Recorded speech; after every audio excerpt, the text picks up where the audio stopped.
안녕하세요 여러분, 세상 돌아보기입니다. 예, 오늘은 24년 8월 21일이고, 자, 최근에 뭐 한 2, 3주 됐죠 벌써. 예, 우크라이나군의 쿠르스크 진공에 관련된 이야기를 좀 해보려고 해요. 이게 이제 시사하는 바가 되게 크거든요. 지금 약간 뭔가가 이제 종점을 이제 뭐랄까, 최고점을 향해서 가고 있다. 사안들이 되게 단순해지기 시작한다.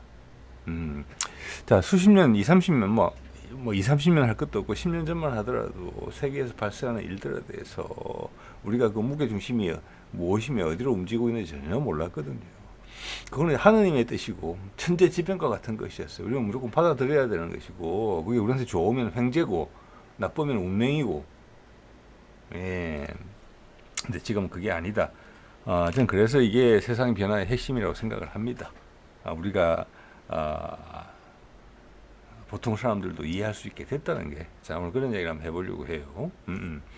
자, 체첸 이야기가 나왔는데, 오늘 푸틴이 체첸을 비공식 방문을 했어요. 뭐 러시아의 일부니까 뭐 모르겠습니다. 그리고 공식이라고 해야 되는지 비공식이라고 해야 되는지, 어쨌거나 예상 밖에 방문을 했다. 왜 그랬을까?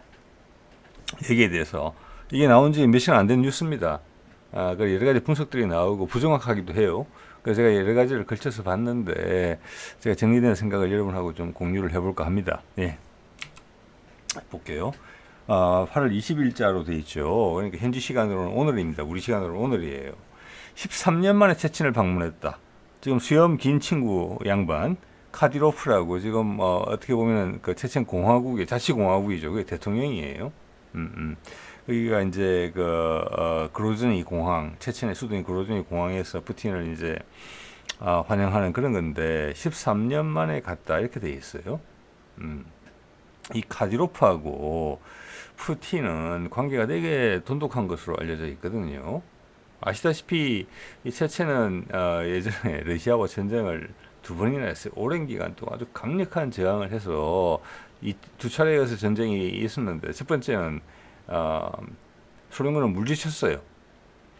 자, 두 번째 공격에서는 이제 박살이 났죠. 그래서 러시아에 복속이 된 것인데, 그 둘째 전쟁을 총 지휘한 사람이 푸틴입니다.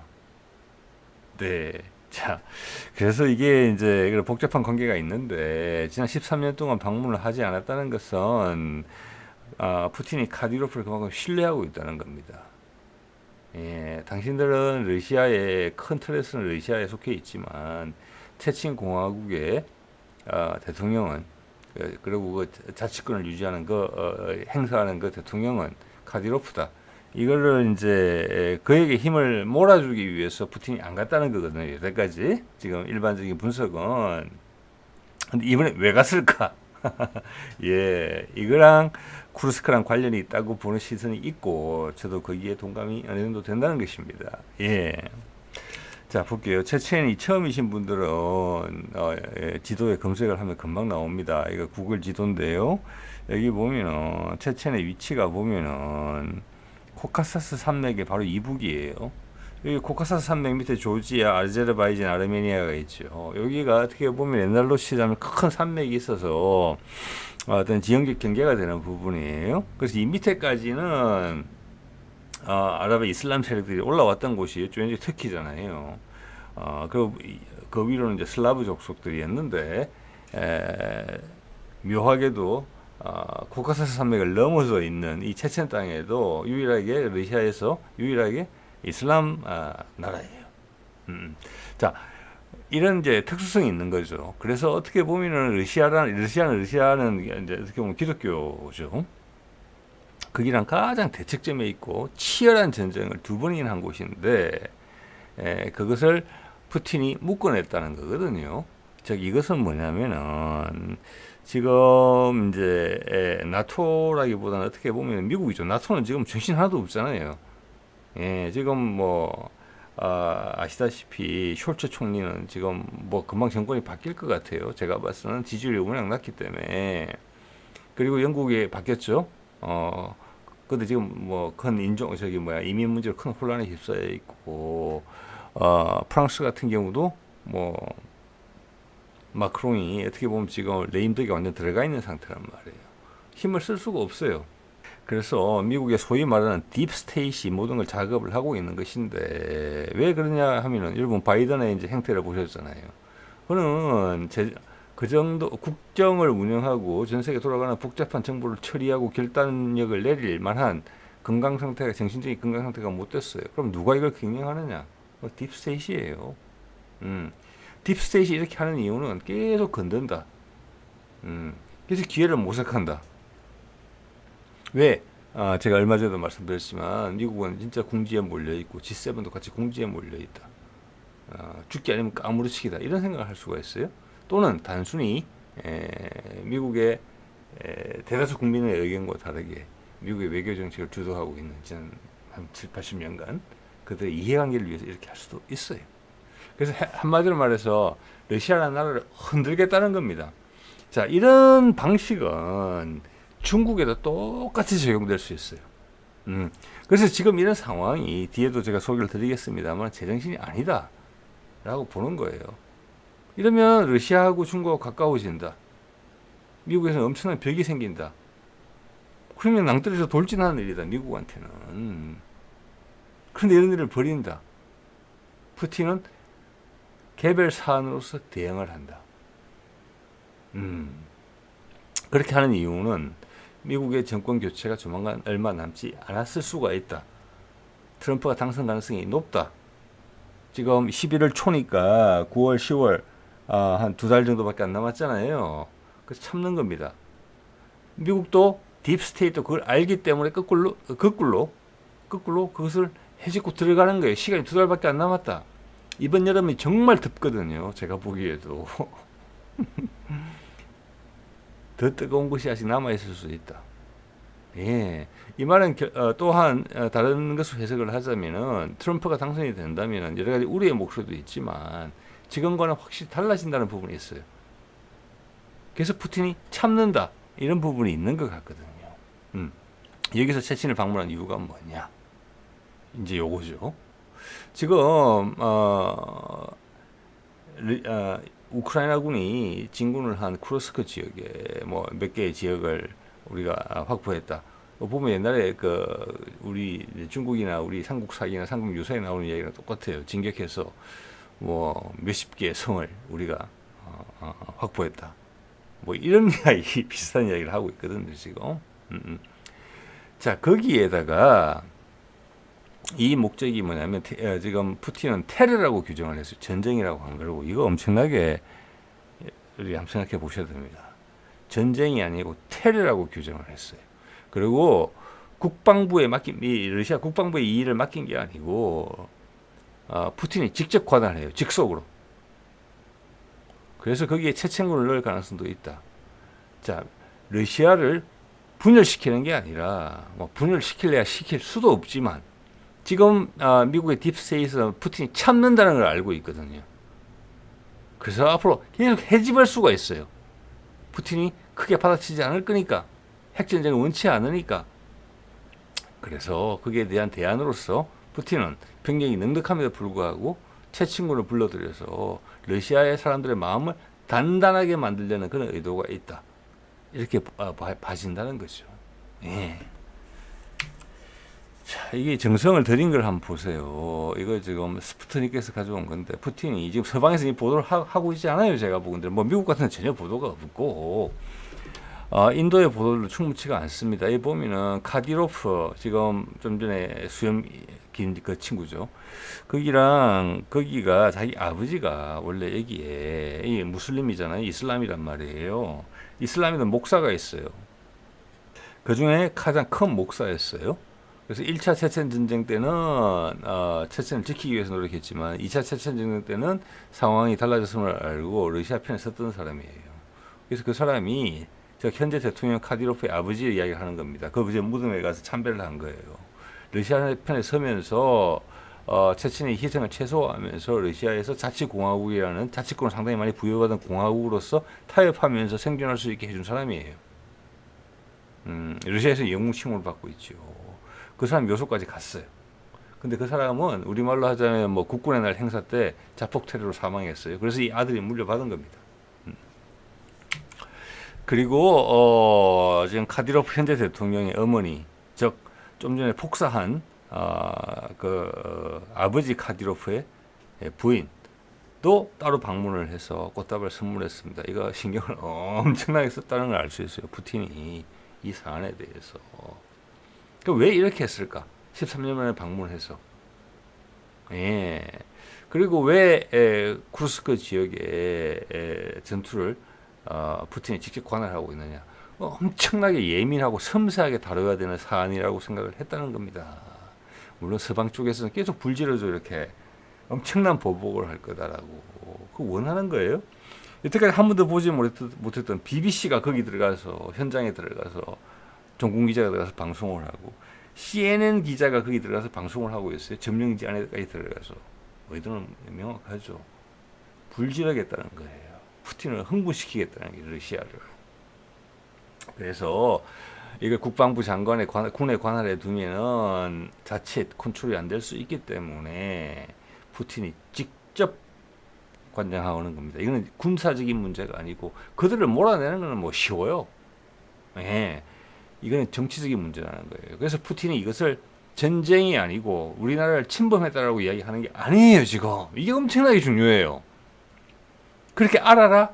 이해해줘? 그래서 지금 화학 무기가 있었다는 내용들이 확인이 되고 있거든요. 거기서 누구도 보도를 하지 않지만 푸틴은 다 이야기했잖아요. 많은 숫자의 테러리스트가 들어와서 테러 활동을 하고 있다. 테러리스트는 근데 그 뒤에 보면 거기 지금 참전해 있는 우크라이나군의 마지막 잔존 최정예 병력들 다 모아서 간 거란 말이에요. 미국의 지휘하에. 그 병력들한테는 그게 또 무서운 소리예요. 테러리스트는 포로를 잡을 가능성이 낮아요. 사살하겠다는 거예요. 바로 현장에서. 포로 안 잡는다. 이런 이야기하고 되게 같거든요. 그래서 푸틴이 이것을 전쟁, 우크라이나군으로 들어왔다. 이게 아니고 우크라이나에서 우리한테 쿠르스크 지역에 테러리스트를 보냈다. 이렇게 규정한 거는 대단한 판단이라고 저는 봅니다. 즉 이걸로서 너희들이 원하는 확전, BBC가 와서 떠들고 뭐 CNN이 현장에 와서 떠들고 예외적으로 그러더라도 나는 흥분하지 않는다. 거기다가 체첸군으로 널 밀어내겠다. 그래서 오히려 러시아 전체에 하나된 모습을 더 강화시키겠다. 이런 작전을 쓰고 있을 수 있다. 이런 말씀을 드리는 것입니다. 예. 자, 이 보면은 이제 둘이가 이렇게 앉아 있는데 옛날 마크롱하고 앉아 있던 거리하고는 천지 차이죠. 자, 현재 이미 체첸군이 보도를 봤을 때 여러 가지 보도에서 같이 나오는 이야기예요. 47,000명을 보냈다. 처음으로 공개를 한 거예요. 체첸 지도자 입으로. 이걸 푸틴이 모르고 있겠습니까, 여러분? 예. 이걸 처음으로 알려주는 거예요. 47,000명이 체첸군이 우크라이나에 참전하고 있고 그 중에 19,000명은 지원병이다. 스스로 가겠다고 해서 간 것이다. 즉 이 말은 이 사람의 별명이 푸틴의 뭐 보병 이런 거더라고요. 그래서 관리가 잘 된 상태인데 여기서 그걸 과시하는 이유는 뭐냐? 우리가 뭔가 추가로 더 보낼 수 있다. 그러면서 추가로 지금 우크라이나에 투입될 병력들하고 푸틴이 대화까지 나눠요. 그리고 이 카디로프랑 같이 방문을 한 곳이 이 체첸의 특수전 대학교, 정확하게 번역한 거예요. 특수전 대학교. 푸틴의 이름을 딴 특수전 대학교. 그러면 제가 보기엔 블라디미르 푸틴 특수전 대학교예요. 거기서 학생들이 공부하는 거, 훈련하는 거를 같이 참관했어요. 자, 이러면 이야기가 다 이야기해 주는 거거든요. 그것들은. 즉, 체첸군이 이미 47,000명이 우크라이나전에 투입이 됐지만 추가로 투입될 병력이 있다. 그 병력은 어떤 병력이냐? 특수전과 상관이 있는 병력이다. 대테러전 병력이다. 푸틴이 쿠르스크에 들어온 우크라이나 병력들을 테러리스트라고 규정했다. 예, 이게 일치가 된다는 거죠. 두고 봐야 되겠습니다. 제 생각은 그렇습니다. 예. 자, 그래서 지난번 북한을 갔을 때 김정은과 보여줬던 브로맨스 이상의 브로맨스를 보여주죠. 거기는 이제 동등 관계고 여기는 상하 관계라고 봐야 되겠죠. 여기에 카디로프가 이렇게 이야기합니다. 나는 그냥 나는 그냥 소총수다 이렇게 이야기를 했어요. 예, 푸틴이 이렇게 답을 하죠. 우리는 전부 다 소총수다. 우리는 같은 배를 타고 있다. 카디로프의 아버지 묘소에 갔었죠. 카디로프 엄마 살아 생존해 있는 엄마한테는 가서 꽃다발을 푸틴이 정정했죠. 공손하게. 즉 카디로프가 체첸이 더 많은 병력을 보낸다. 어려운 일을 맡기려고. 러시아 군이 해결을 하게 되면 전쟁이 된다. 우크라이나와. 그런데 러시아 내에서 러시아와 가장 큰 대척점에 있었던 전쟁까지 두 번이나 치렀던 이슬람 병력을 거기 보내서 테러 소탕 작전을 한다. 특수전 부대를 보내서 이렇게 그림을 구상한다. 푸틴이 이렇게 볼 개연성이 있다는 말씀을 드리는 것입니다. 예. 자, 그래서 여기 이제 오늘 제가 여러 가지 이야기를 사적으로 좀 붙였는데 그 두 이야기는 이 두 사람의 이야기를 제가 참고를 했습니다. 페페 에스코바라고 브라질에 있는 언론인이죠. 예, 국제 정세에 대한 이야기를 주로 하고 있고 러시아에서 들랑들랑합니다. 자, 브라질이니까 글로벌 사우스 제 3지역이에요. 예, 그래서 특히 다극화 이런 부분에 상당히 관심이 많은 사람이고 오른쪽에 있는 사람 제가 여러 번 말씀드렸던 더글라스 맥그레거입니다. 예. 자, 이거 한번 볼게요. 이거 그때 말씀드렸는데 이걸 유튜브에서 제한을 걸었더라고요. 여전히 많은 분들이 보셨어요. 제 정치 논평으로는. 이때 이미 시비를 걸었잖아요. 우크라이나에서 1000km나 떨어진 북극해 연안에 있는 전략 공군기지를 공격해서 그중에 보이시는 이 폭격기를 공격했다? 아니죠, 그거는. 네. 우크라이나 근처에 얼마나 많은 목표물이 있는데. 자, 그래서 그거는 나토 진영이 노르웨이나 스웨덴에서 날라왔을 거다. 거의 전혀 보도를 하지 않았습니다. 러시아에서 참은 거예요. 지금은 우크라이나를 통해서 돈바스 지역에서 우크라이나 내부에서 내전 상황에서 하고 있고 거기에 러시아가 지원 병력을 보내는 이런 형태로 되어 있어요. 그래서 전쟁이라고 부르지 않는 거죠, 러시아에서는. 그런데 나토군이 러시아의 핵심 시설을 공격했다. 흥분해라라는 거죠. 참았죠. 자, 그게 반응이 없으니까 이번에는 쿠르스크 진공작전을 펼칩니다. 러시아 본토를 공격했어요. 그래서 러시아에서는 뭐 10여만 명의 사람들을, 주민들을 대피까지 시켰어요. 거기서 우크라이나가 뭐 모스크바까지 진격해가지고 러시아를 무찌르겠다 이런 의도가 있었겠습니까? 그래서 일부에서는 자살 공격이다 이렇게 보는 거예요. 다 죽을 거잖아요. 푸틴 이야기했잖아요. 테러리스트라고 했기 때문에 포로 잡지도 않을 거예요. 아마. 그것도 러시아 군으로 하지 않는다. 그럼 전쟁으로 비춰질 수 있으니까 어떤 빌미를 줄 수 있으니까 이건 특수전으로 해결한다. 테러리스트로 규정한다. 이런 겁니다. 그래서 내부 분열을 꾀한다. 지금 뭐 러시아는 지금 대기 병력이 80만이나 더 추가 병력이 준비가 되고 있어요. 방산 시스템은 빵빵하게 잘 돌아가고 있어요. 이제 여러분도 아시죠? 계속 이 채널 보시는 분들은 러시아 경제는 엄청나게 성장했어요. G7의 경제는 전쟁을 통해서 몰락했고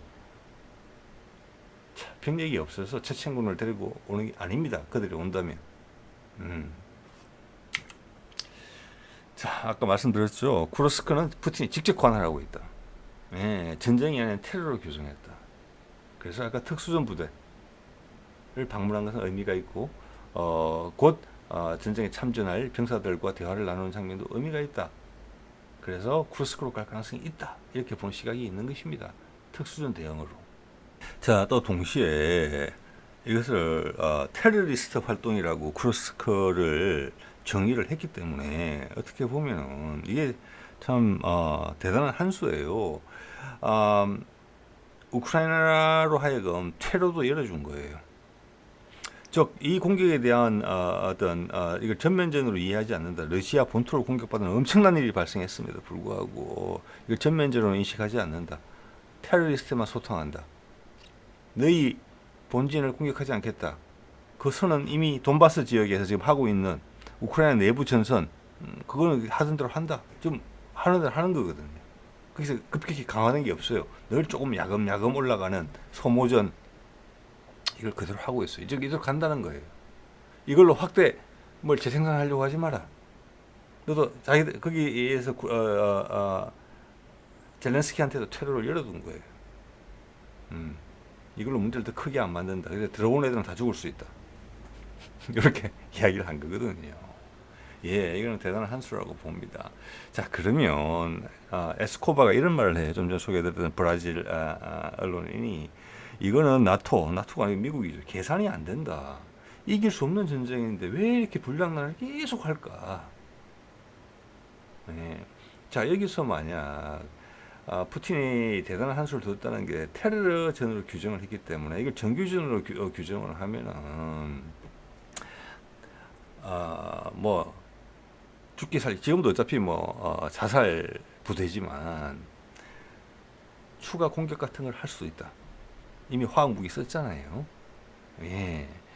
자, 그런 거에 대해서도 일단 젤렌스키의 판단을 맡겨놓은 거예요. 자연스럽게 지금 뭐랄까 진공이 발생해서 슉 빨아들이지는 않는다는 거예요. 그냥 들어간 부대 다 포기해라. 이렇게 이야기하는 거예요. 우리도 대테러 부대만 들여보내겠다. 이렇게 이야기한 거죠. 예. 왜? 러시아군이 바로 러시아 정규군이 그걸 해결하지 않는다. 그래서 저는 체첸군이 거기 갈 가능성이 크다. 체첸군이 우리말로 하면 특전사 부대가 거기 갈 가능성이 크다. 이렇게 감히 생각한다는 겁니다. 근데 미국은 왜 이렇게 계산이 안 되는 일을 계속 할까? 왜냐? 여기서 잘못하면 삐끗하면 3차 세계대전이거든요.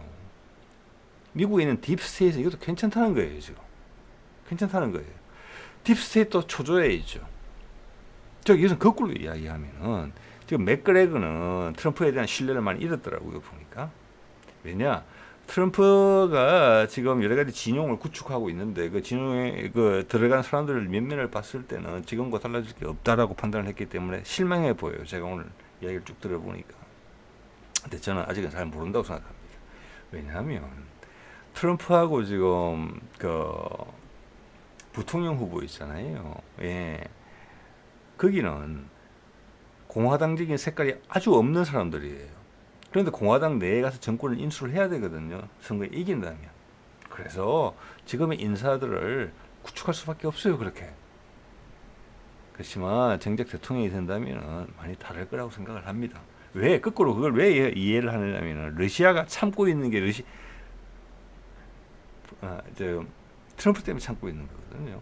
이란이 이스라엘에 반격을 하지 않고 참고 있는 것도 그것 때문에 그렇거든요. 그래서 저는 맥그레거가 그것까지 한번 살펴봤으면 좋겠어요. 지금 트럼프가 완전히 돌발적인 인사들로 거기에는 이제 사실 더글라스 맥그레거도 포함이 돼야 되는 부분이거든요. 근데 그렇게 진영을 꾸렸다.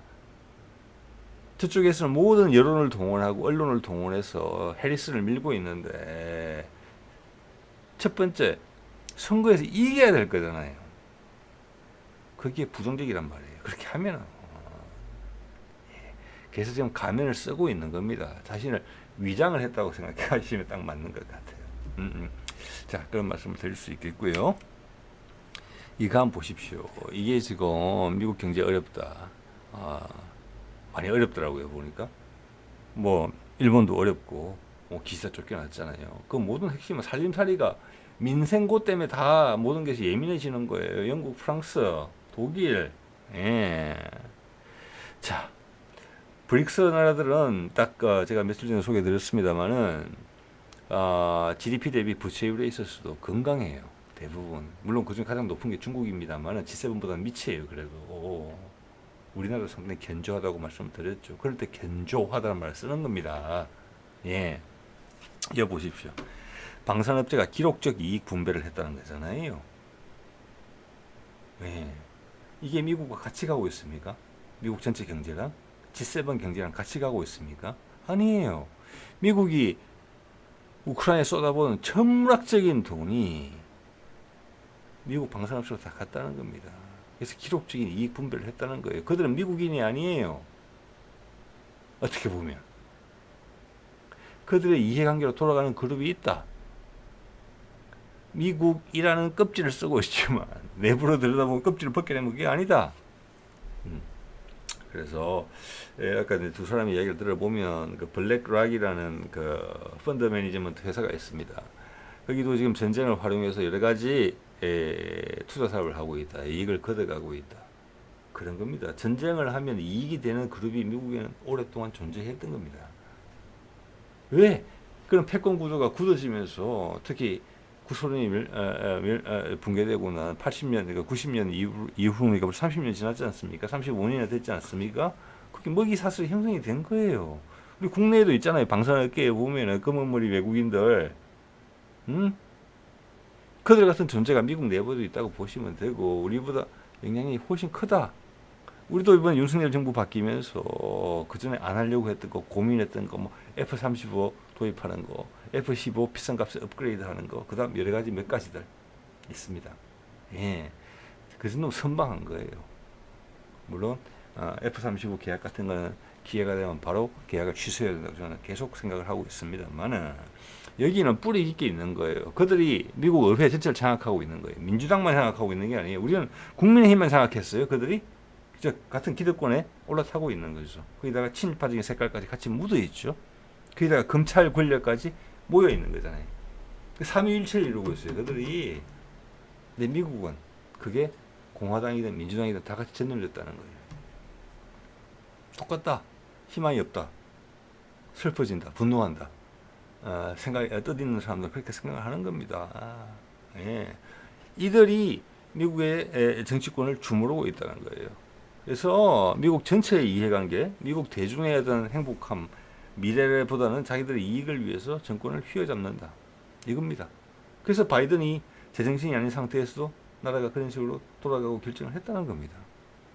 여기서 언급하지 않는 게 노드스트림 폭파하고 나서 미국에 지금 유럽의 연료값이 폭등했죠. LNG 값이. 그 LNG의 많은 부분이 어디서 옵니까? 미국에서 와요. 모두 기록에 남아 있어요. 이런 데이터를 찾기가 어려워요. 전쟁이 나고 LNG 수출을 얼마나 했는지. LNG 자 노드스트림 폭파할 때 지금 의심을 받고 있는 나라가 미국하고 노르웨이 협작품이죠. 노르웨이도 많은 LNG를 생산하지만 가스 파이프라인은 연결이 안 돼 있었어요. 그래서 액화를 시켜서 가져가야 돼요. 미국도 마찬가지예요. 당연히 비싸죠. 러시아산 가스는 바로 채굴하고 바로 가스 상태로 오는 거잖아요.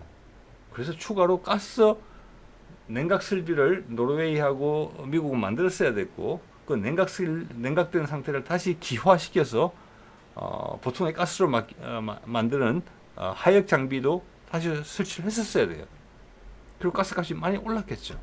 그거는 뭐 유럽의 데이터가 증명을 해주잖아요. 누구도 이야기를 하지 않지만 가스값이 얼마나 올랐고 가격 상승분을 정부가 떠안아서 빚이 얼마나 늘었는지에 대해서는 그게 다 미국의 이익으로 간 거예요. 그리고 바이든의 아들 헌터 바이든이 우크라이나에서 작업을 한 게 보인단 말이에요.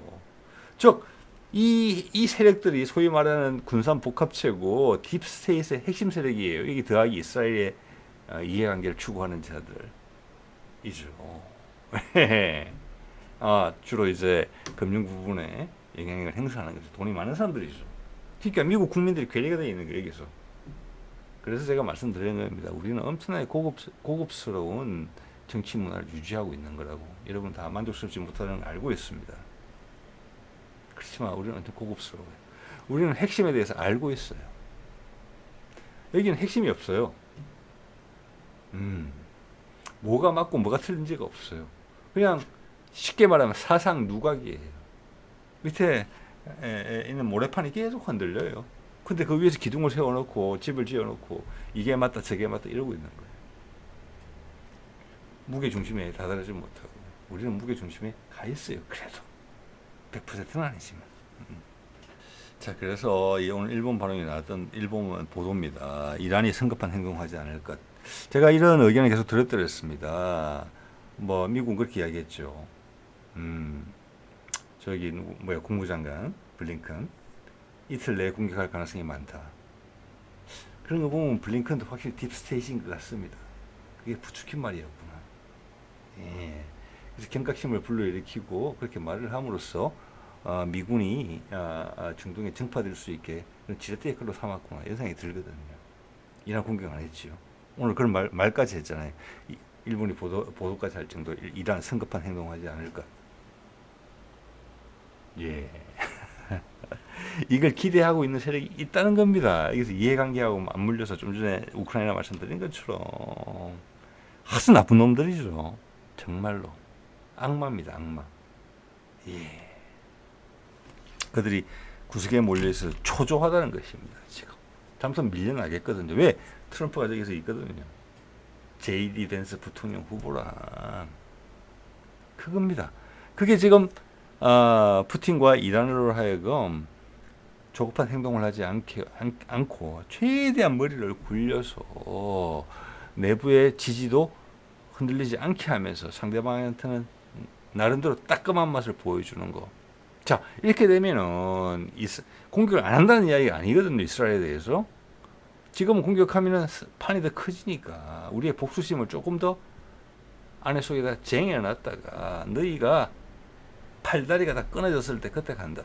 이런 이야기이기 때문에 이걸 받아들이는 이스라엘 국민들 입장에서는 공포심이 계속 가는 거예요. 일본의 지진 발생 안 하고 그냥 지나갈 때 느껴지는 그 누적되는 그 위기감과 공포감 같은 걸 느끼는 거예요.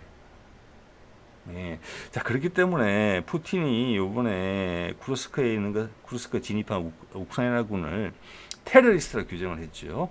거기다가 아주 강력한 뭐 소위 말해서 러시아 기준으로 이야기하자면 용맹한 체첸의 특수부대를 투입해서 눈물이 쏙 빠질 만큼 지금 쿠르스크에 진입한 테러리스트를 우크라이나 테러리스트를 절멸해낼 가능성도 있다. 이런 이제 시나리오가 된다는 거죠. 자, 그래서 지금 이번 여름이 특별히 덥지만 정말 뜨거운 곳은 아직 오지 않았다. 앞으로 참 위험하다. 한 2달이. 이런 생각을 거듭 하게 됩니다. 여기에 우리 초조한 사람 하나 더 있죠. 예, 우리 윤석열. 자, 제가 며칠 전에도 이게 계엄 이야기를 했는데 이게 제일 그럴듯한 지금 방법이거든요. 윤석열이 이걸 탈출할 수 있는 방법. 북한과의 군사적 긴장을 고조시키고 있죠. 한번 때려주기를 바라고 있죠. 이거 엄청나게 위험한 불장난입니다. 미국의 딥스테이트하고 똑같고 네타냐후랑 똑같아요.